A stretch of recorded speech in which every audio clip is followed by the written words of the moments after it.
The Webster's Dictionary defines a rat race as a pointless, endless, self-defeating pursuit. If you've ever watched any of the movies where Chevy Chase is the star, and it is about National Lampoon's whatever, you know what a rat race is, especially the one of National Lampoon's Christmas Vacation, where he engages in exactly a pointless, endless, self-defeating contest with Christmas lights and decorations. He seems always to find himself entrapped in a rat race. That's a rat race. A pointless, endless, self-defeating pursuit. It is the stuff of which workaholism is made, where there seems to be a veneer of progress and success, but when one looks carefully, it is really a pointless, endless, self-defeating pursuit, because as you seek to outdo your competition, you really destroy yourself. You get sick, or you lose your family, or you lose that promotion after all is said and done. It is the stuff of which keeping up with the Joneses is made. Destructive competitiveness. A rat race. A rat race.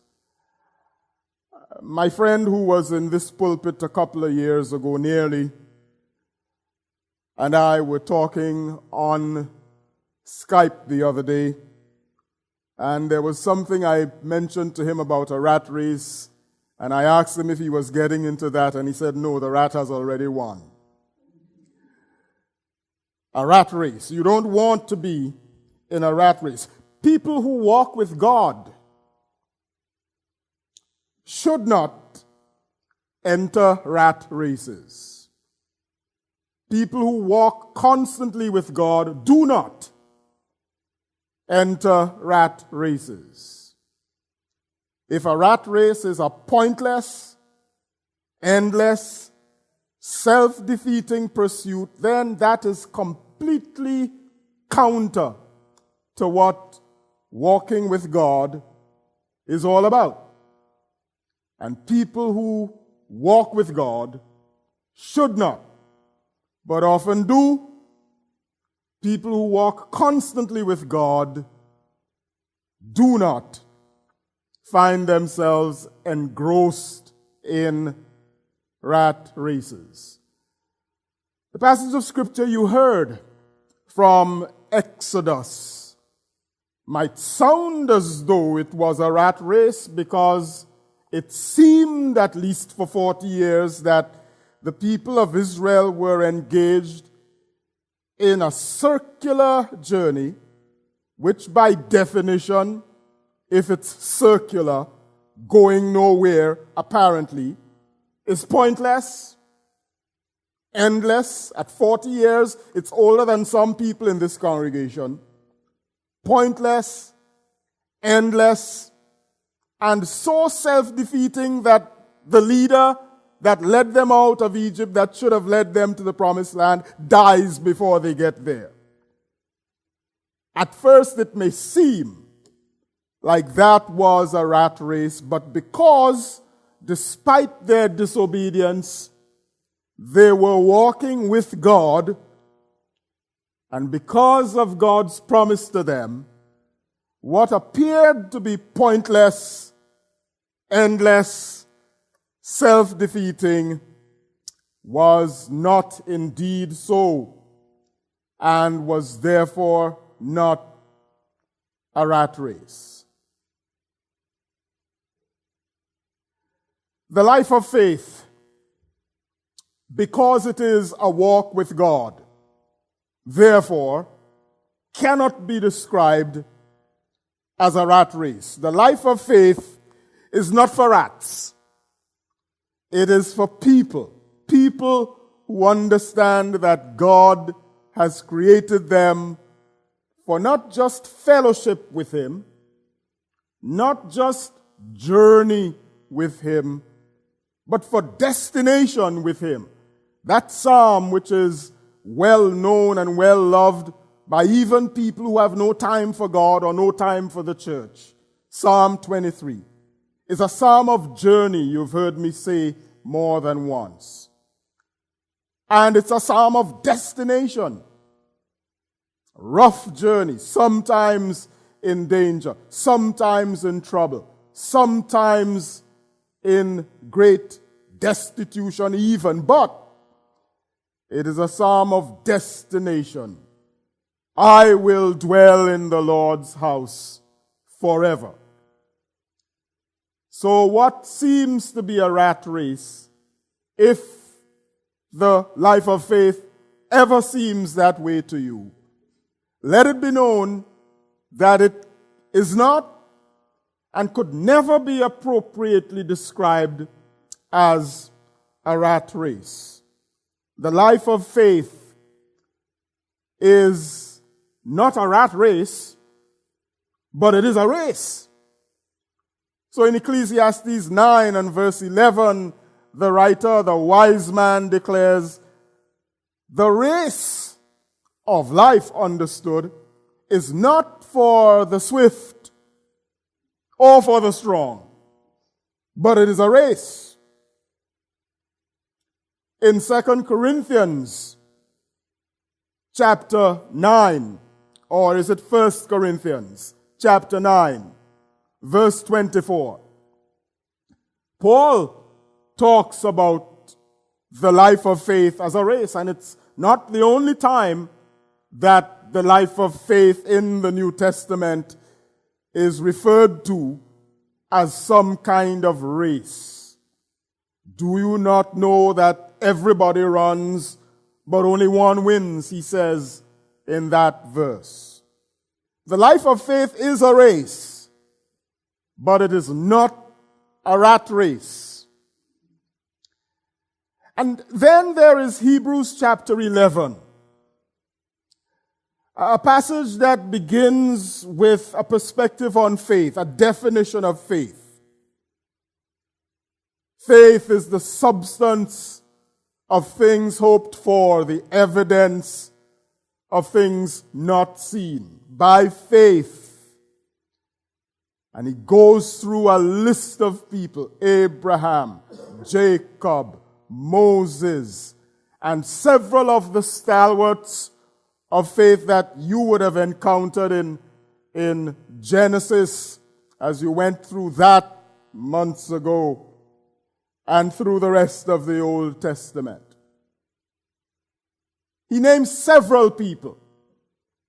And a little bit beyond halfway of that passage, he realizes he's running out of time. What shall I say then? For time will fail me to talk about Barak and a whole lot of others.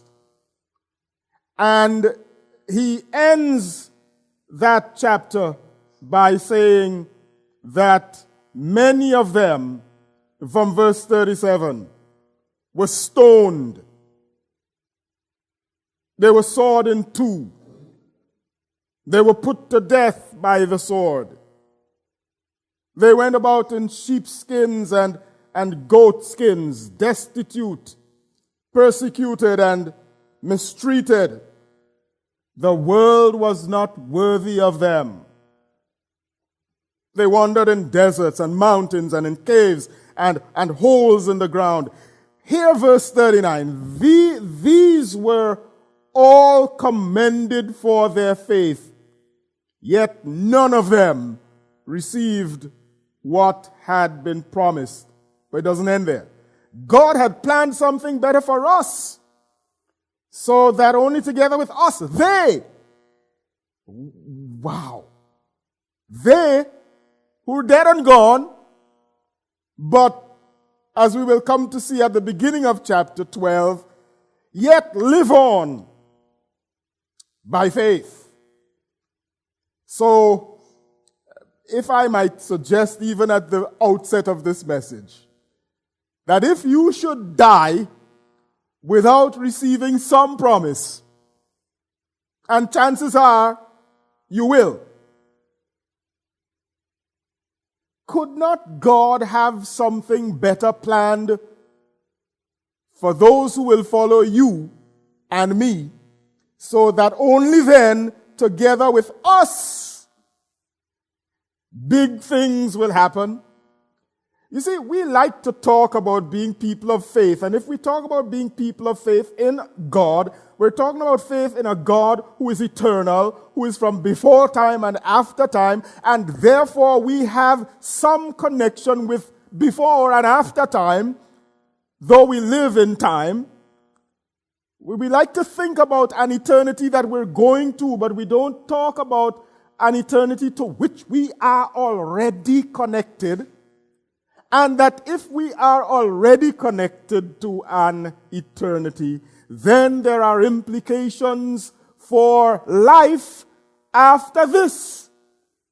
And that when we're done here, we're not all done forever.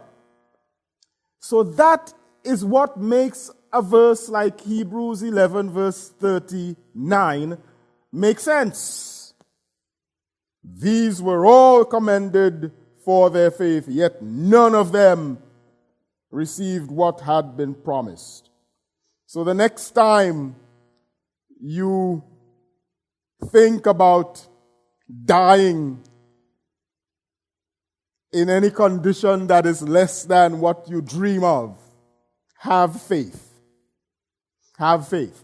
It is only when we get to chapter 12 of Hebrews that we discover that all that the writer has been talking about in chapter 11 is a race.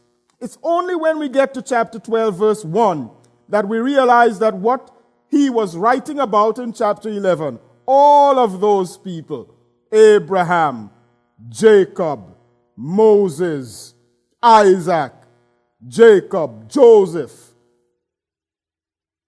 Rahab, and many others, Barak, Samson, Jephthah, David, Samuel, etc., etc., etc. It's only when we get to chapter 12 that we know that though he doesn't use the word at all in chapter 11, that he is describing all of those people as racers.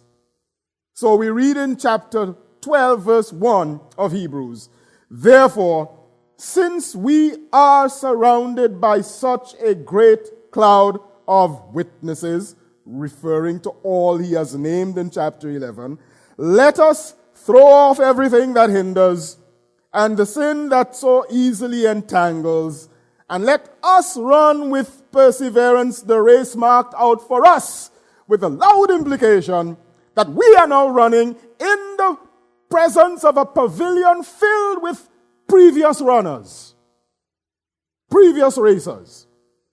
Life of faith, the life of faith is a race, though it's not a rat race. So this race is not for rats.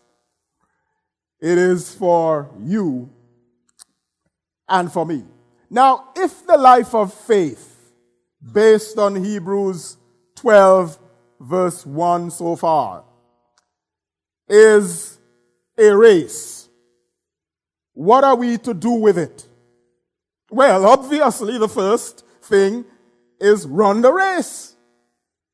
If the life of faith is a race, run the race. That's what you are to do.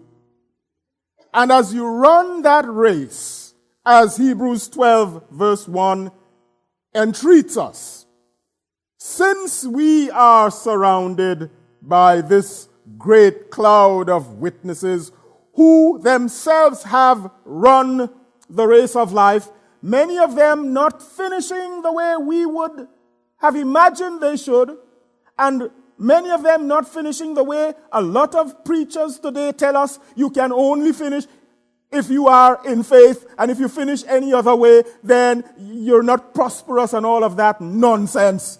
they need to go back to Hebrews 11, verse 39. And we need to disabuse our minds of this idea that prosperity means only one thing and looks only one way. And we need to remind ourselves that Peter writes to us, you then are given this example that you should follow in Jesus' steps and suffer likewise. That's what taking up a cross means. We often forget that the Christian life, which is a race that carries a cross. It is a cross of a race. So if the Christian life, if the life of faith is a race, we are to run that race.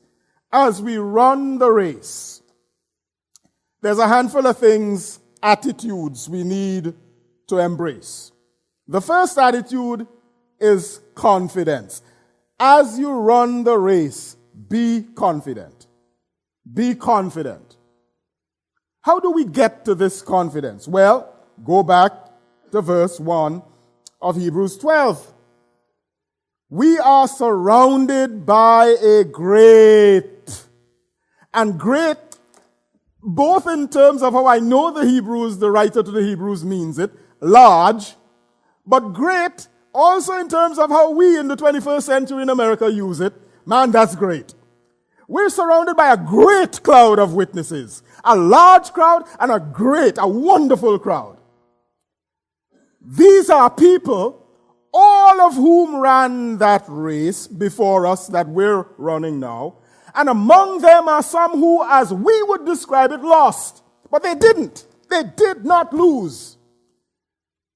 They finished the race without receiving some of what they looked for.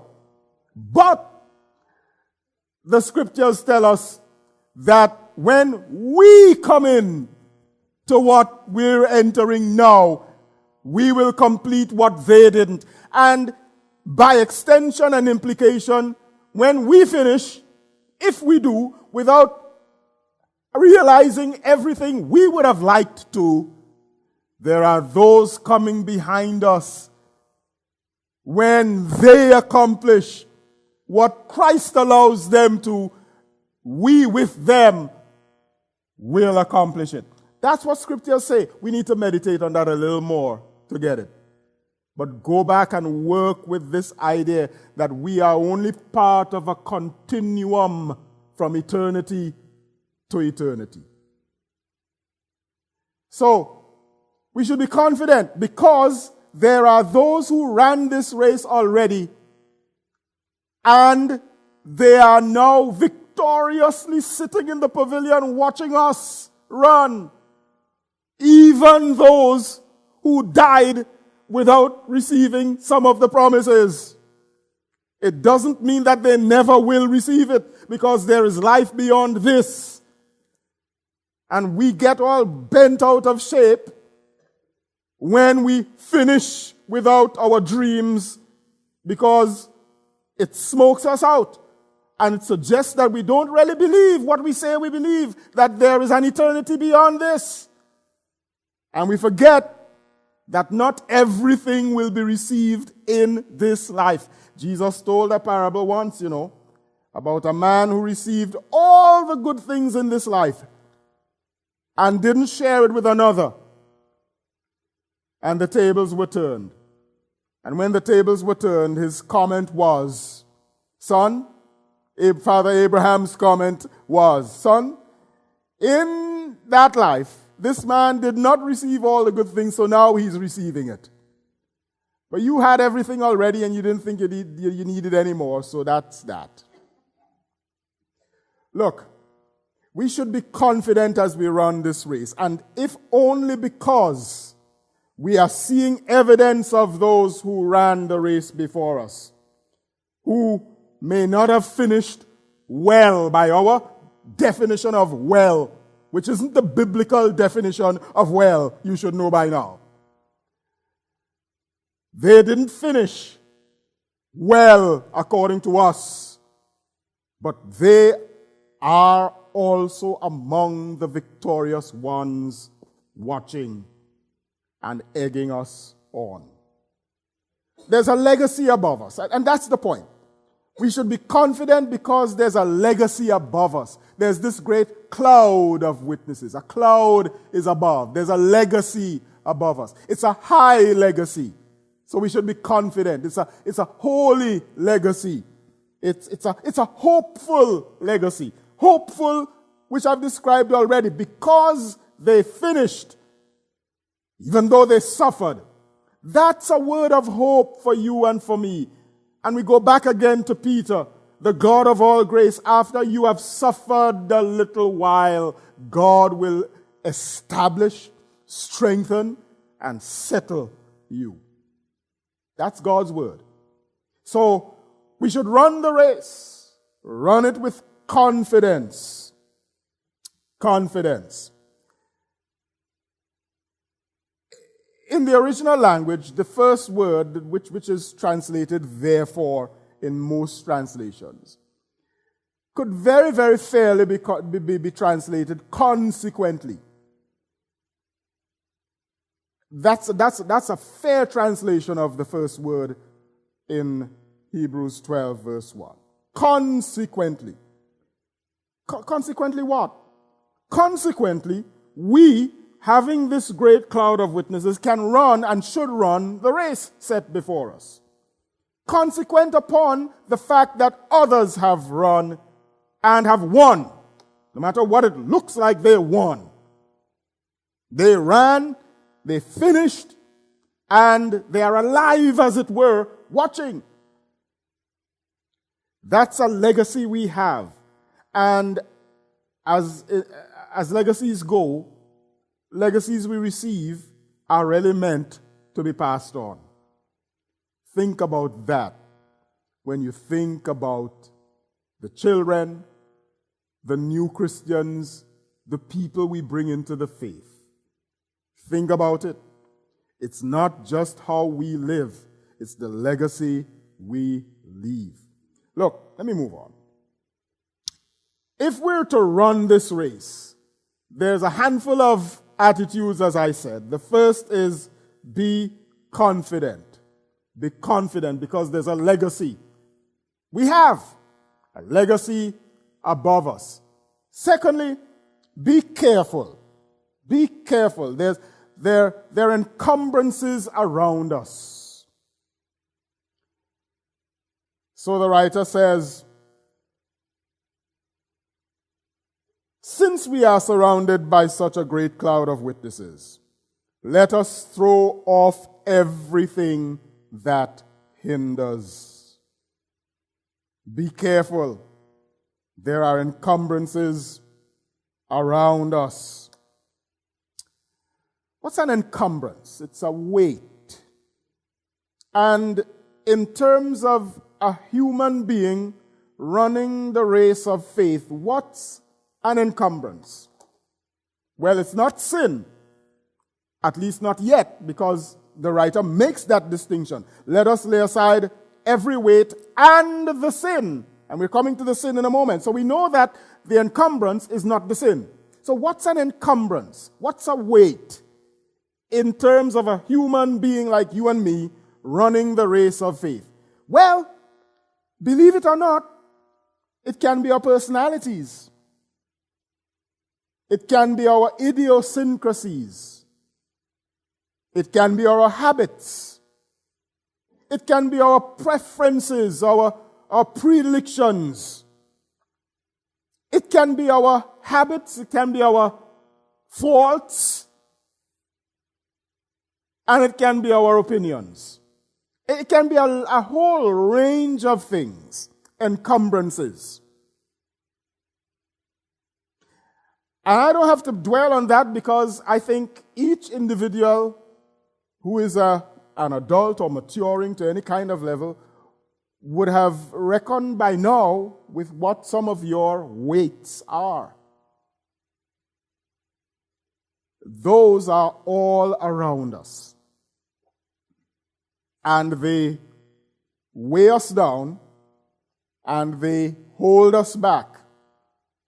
And a good way to run this race of faith is to go home and sit down and write down what your weights are. Or as often as you read scriptures, you don't think about just somebody else or even the person in the passage, but you think about what the Spirit is saying to you about your weight. So be careful. I think I can move on from there. Run the race. If the life of faith is a race, what do we do with it? We run the race. We run with confidence. We run with care. Be confident, be careful, but thirdly, be clean. Let us lay aside every weight and the sin that so easily besets us, trips us up. Sin. Be clean. Be clean. Because there is evil all around us. There's evil all around us. I want to show you how insidious and how subtle it is. All of us like entertainment. Whether it's the movies or something on TV or YouTube, or increasingly the default entertainment mode for most people is through media.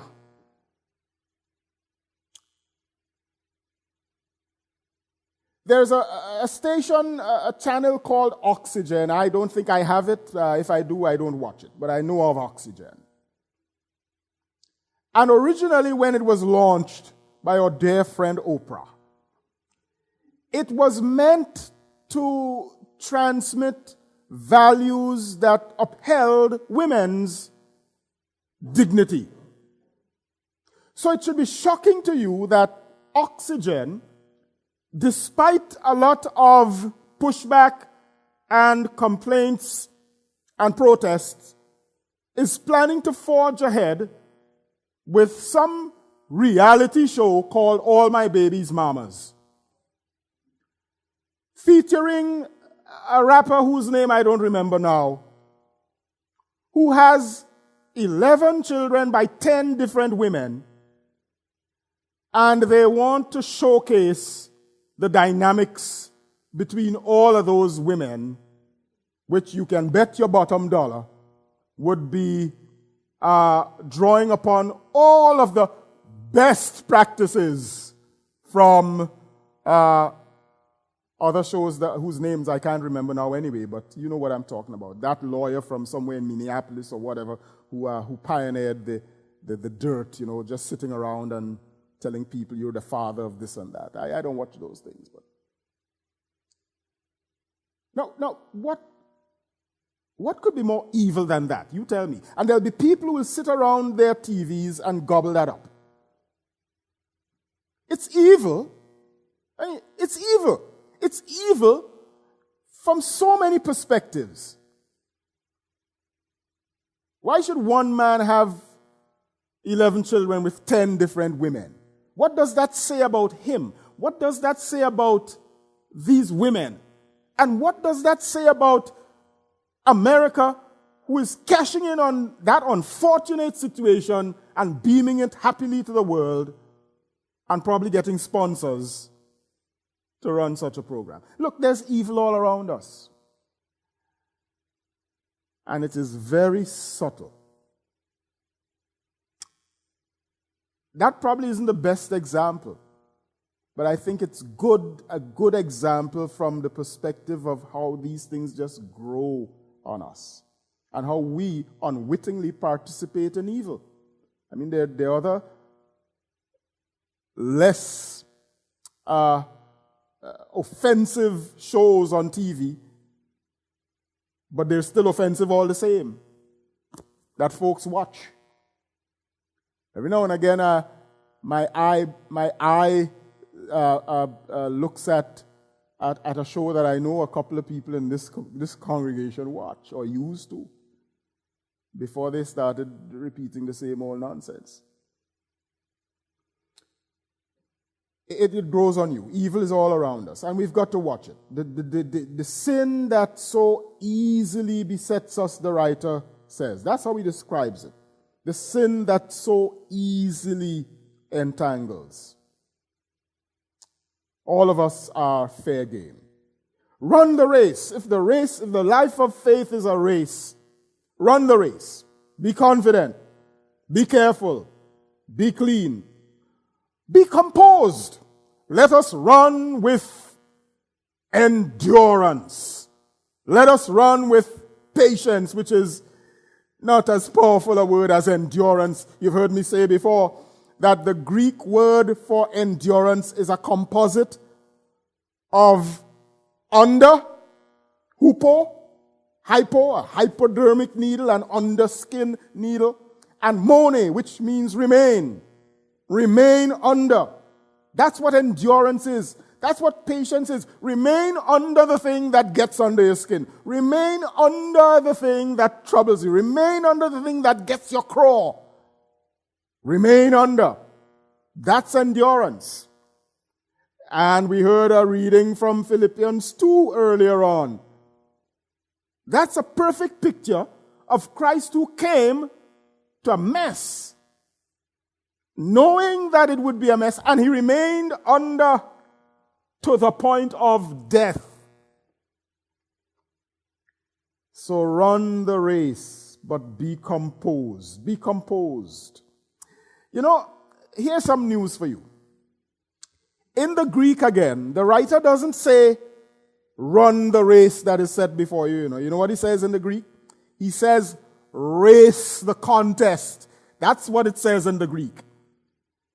So it would read, since we are surrounded by so great a cloud of witnesses, let's throw off everything that hinders, the sin that ties us up easily, and let us race the contest with perseverance, with hupomone, with endurance.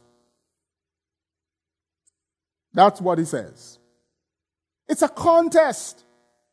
And remember, we say that the race is not for the swift. So this is not a race to get to the tape first. It's not for the swift or even for the strong. This is a race for those who know what the contest is about. There's a contest before us. And the image that comes to my mind is tied up to what the writer warns us about. Let us lay aside the weights and the sin. We know that the sin is evil. We've said that the weights aren't evil, but I heard a preacher once say, well, he began by saying, let me tell you how to rob a post office. And of course, that kind of gives you a clue as to what era that sermon came out of. But he says that one man went into the post office and locked himself into a bathroom or something or the other, and the people locked it up and went away, and he was in. And late that night, 2 more men came, knocked on the door, and he let them in, and they pulled off a big robbery. And he used that to suggest that that is what happens to us when we sin.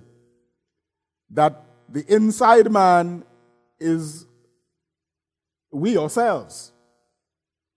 And the 2 outside men are the devil and the stimulus of the temptation out there. But it is we, through our weights, through our idiosyncrasies, through our personalities, through our habits and all of those things, we let those 2 outside men in.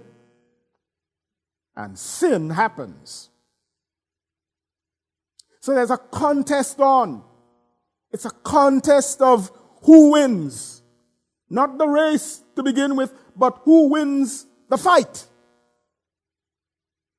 There's a contest on, according to Galatians 5, where the flesh fights against the spirit and the spirit fights back against the flesh. One wants to win, and we determine who wins. That's the life of faith. We're constantly bombarded with temptation. We're constantly in a contest. And if we don't recognize that, we're in for some trouble. The race is not for the swift. It's a contest of will. So Aesop tells the fable of a tortoise and a hare. And the hare, who is fast, lightning fast, challenges the tortoise, who is slow like whatever, to a race. And the tortoise says, okay. And the hare is so confident that he's going to win that halfway through the race he decides to lay down and take a nap. And by the time he wakes up, the tortoise has reached the tape and won. Reminds me of another thing I learned when I was a child. The heights that great men reached and kept were not attained by sudden flight, but they, while their companions slept. And the book of Proverbs talks a lot about people who love to sleep, were toiling upwards in the night. It's a race. We can't afford to sleep. It's not about getting there first, but it's about keeping on. It's about keeping going. It's a contest. Be confident, be careful, be clean, be composed, run the race. But there's a second thing I want to leave with you before I finish. If the life of faith is a race, what do we do with it? First, run the race. But secondly, read the reference. Because this is not a race like any other race. You're not going to run this race well by looking to Usain Bolt or to a Tour de France winner. Certainly not one who won. You're not going to use as a reference anybody who's good on track and field. That might be secondary information, but not the primary reference. The primary reference is Jesus. So read that reference. That's why the writer says, secondly, in verse 2, let us fix our eyes on Jesus, the author and perfecter of our faith, who for the joy set before him endured the cross, scorning its shame, and sat down at the right hand of the throne of God. If the life of faith is a race, then read the reference. And we'll say two things here. Your sights should be fixed on Jesus. Your sights should be fixed on Jesus as you run this race. Why? Because he is the totality of our faith, the author and perfecter. Now, this is not the Alpha and the Omega we're talking about now. That's a different image. The Alpha, the first word in the Greek alphabet, the Omega, the last word, the beginning and the end. But it's something different that the writer to the Hebrews is talking about here now. The author, the writer. Yes, the beginning of it because he imagined it. He put the plot to it. He put all the drama to it. Oh, did you ever think about that? The author, the writer of our faith? I mean, all the drama in your faith, who do you think authors it? He does. First, by the free will you have that he gave at creation. And it's that free will we choose that puts us into a lot of the drama we find ourselves in. So, to a degree, we could blame it on Jesus, if you know what I mean, but you know what I don't mean. Those of you who were in Discovery Time class this morning. It's our free will. Very often that gets us into the drama. But there's that drama, but then the life of faith has good drama. Miracles. Every day with Jesus is sweeter than the day before. Every day is a journey. Every day is exciting. The author of our faith. And if he is the author of our faith, then he knows the conclusion to it. And that's the hint of the other thing. He is not just the totality of our faith, the beginner, the ender, the author and the perfecter. In other words, the life of faith you live when we think about Jesus, to whom we should look, who is the perfecter of it, even when the life doesn't run the way we want, remember you're living a life of faith that is a journey. And He is the perfecter of it. We're the spoilers of it, you see, by our weights and our sins. But stay with Him, stay with Him. He will perfect it. He is perfecting it. So our sights should be fixed on Jesus. Why? Because He is the totality of our faith, but also because He is the trustee of our future. Look to Jesus, the author and perfecter of our faith, who for the joy set before Him in His race endured the cross in His race, and at the end of His race, scorning the shame, He's sitting down at the right hand of the throne of God. If we join that with Psalm 23, which tells us that the Lord is our shepherd, and we follow Him and we're Jesus followers, and He ends up here at the right hand of God, and the Psalm ends by telling us, we the sheep will dwell in the house of the Lord forever. Where do you think we are going, even if right now you are in the deepest hole your life has ever been in? Do you think it's going to end there where you are today? We should keep our sights fixed on Jesus in this race of life. You see, it's not a rat race again, you know.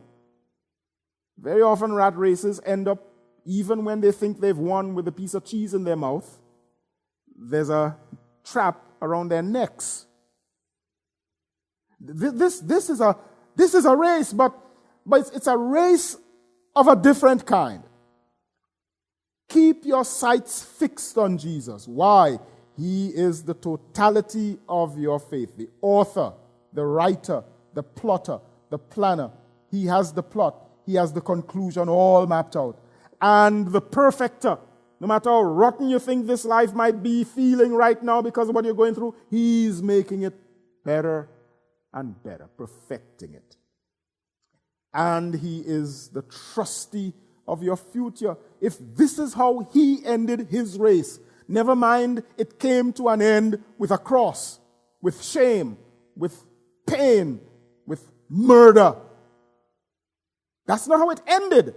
That's how His human life ended. But He rose again and now is sitting at the right hand of God. And He did say in John chapter 14, I go to prepare a place for you, that where I am, there you may. Look, we've got to join up all of these things and not get so perturbed when life isn't turning out the way we like.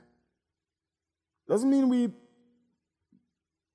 we get into denial and shrug our shoulders and say, everything's fine, when everything is crumbling around us. Acknowledge that things are crumbling. It may well be that things are crumbling because of your weight or your sin or somebody else's who needs to get it right so that things stop crumbling. I read the Old Testament and I read of how Israel got beaten badly, routed, whipped, whooped, shellacked, lost thousands of troops, tens of thousands of troops in a fight that they thought, we're going to win. Because one man stole things out of the temple, hid it, and as long as that sin was covered up, Israel lost miserably. I am not telling us that when life is not going well, we must just, everything's well. Jesus got it all in His hands. Nope. You've got some of it in your hands if it is your sin or somebody else's. That's why in the church we cannot countenance sin. And I don't think the church does a very good job of licking it out. You know, we're not the Wild West and, pastor and elders and people aren't sheriffs. But that is no reason for us to pussyfoot around sin. One man, and Israel continued to lose. until Joshua and the elders dealt with that man and his family. You can read it, the book of Joshua. So let's get back to Hebrews. When life isn't going so well, first of all, stop to check to see if it is my weight or my sin or your weight or your sin in the case of a community, because we're not just living for ourselves. Is it my weight or my sin or your weight or your sin that's holding the community back or making life miserable for the rest of us? We'll be foolhardy not to ask those hard questions and deal with the answers. And I sense that we're too polite to deal with these hard questions often, and we lose. We'll continue to lose until we deal with them. So, your sights should be fixed on Jesus if the life of faith is a race. But then there's a little thing as well that says your stamina would be found in Jesus. So there's nobody who's running this life of faith who does not have available stamina to succeed in this race. Look to Jesus, he says in verse 2. And then in verse 3 he says, consider him. Not just good enough to look, to keep your eyes fixed on him, keep your sights fixed on Jesus. He says, go a little deeper, go a little deeper. Consider him, study him, contemplate upon, study him, meditate on him, focus on him. Consider him, verse 3, who endured such opposition from sinful men, so that you will not grow weary and lose heart. In your struggle against sin, you have not yet resisted to the point of shedding your blood. Your stamina would be found in Jesus. Your sights should be fixed on Jesus if you're running this race, but your stamina would be found in Jesus. Consider him when you're about to drop.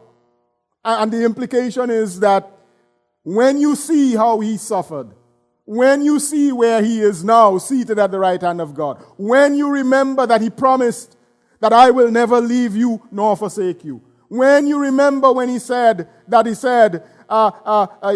you're going to follow me, take up your cross daily and follow me. When you remember that he says, in the world you will have much tribulation, but don't be afraid, I have overcome the world. When you remember all of these things and you look and consider him,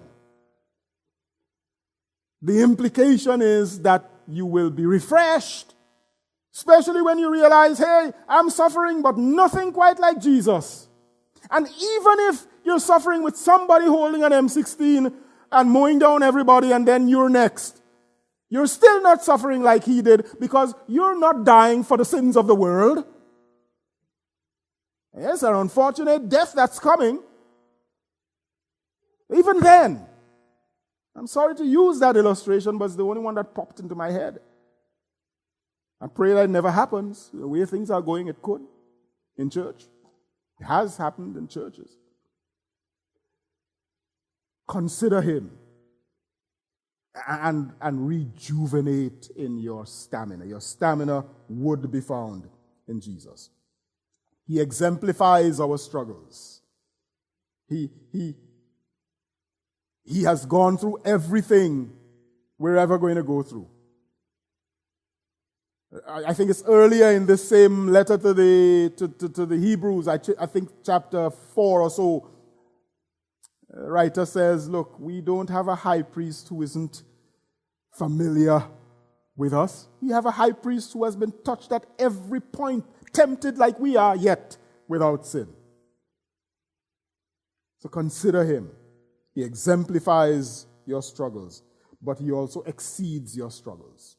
There's nothing you will face that Jesus doesn't understand. Nothing you are facing now that Jesus hasn't conquered. So, if the life of faith is a race, what do we do with it? Run the race. Read the reference. When I was growing up, suicide was a rarity. You hardly ever heard about suicides. Nowadays, you're hearing about suicides nearly every day. And even then, back then, when you heard about suicides, it was some poor, unfortunate soul, as we would say. Nowadays, it's men who have more money than all of us put together. People who've had opportunities more than all of ours put together who are killing themselves. What's gone wrong? What's happening? Could it be that they understand life to be a rat race rather than a race of faith? And could it be even where they're people of faith, they fail to understand that there's someone running with them? Again, another verse that you could put together with this.